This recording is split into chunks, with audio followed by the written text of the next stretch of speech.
Sige, tagaan na itong praise. Clap mo lang sa iyo. Hallelujah. Ma-feel natin na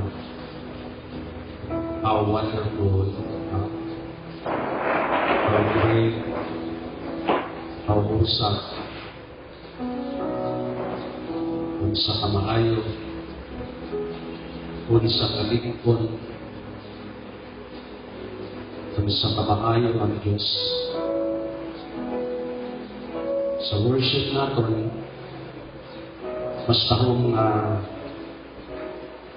may acknowledge o maitaas natin ang pagkahalangdo niya sa atong pagpilipon. Labi na po, nagkakahimuyon kita, nagkakahimu sa kita. Sabay lang, isang hindi mo mawit lang ang mga words niya, kaya nabot na himit lang ang words kung doon sa inyo pa natin maintindihan. No? But I believe we can feel the presence sa Diyos ganyan sa atong pag-worship. Hallelujah. Kaya ma-feel nato na ma-relieve kita. Ma-feel nato ang peace, ang nalinaw. Sa worship pala, mabatyagan mo na ang nalinaw, ang kanamit sa kinabuhi. Hallelujah. Ang kaayo sa kinabuhi. Kung outside sa atong worship, damong problema, kay damong mamit problema, damong pagbubot, damong gamong man, ibisan pa sa atong heart, sa atong unang-una, direct na nag-impisa ang gamot.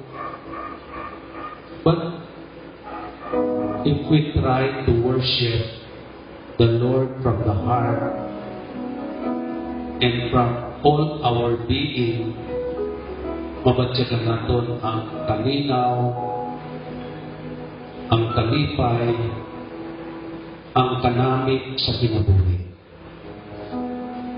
That's the promise of the Lord. Na kung diin ang iyang presensya, dira ang kagawasan. Where the Spirit of the Lord is, there is victory. Freedom. Hallelujah.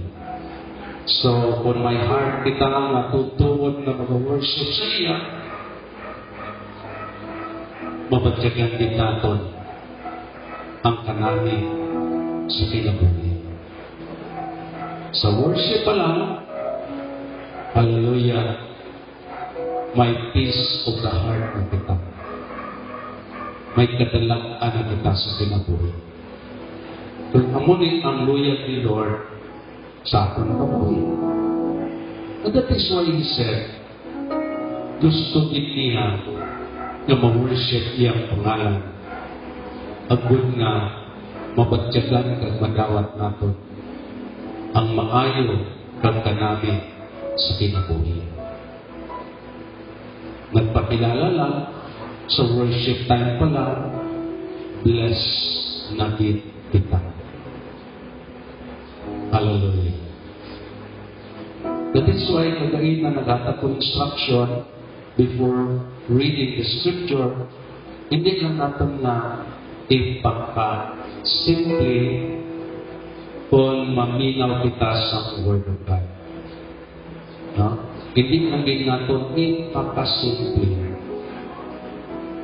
Dapat tunan din natin sa atong kinabuhi nga i-value din natin when kung mag-isgot kita o Ginoo o Diyos sa atong kinabuhi.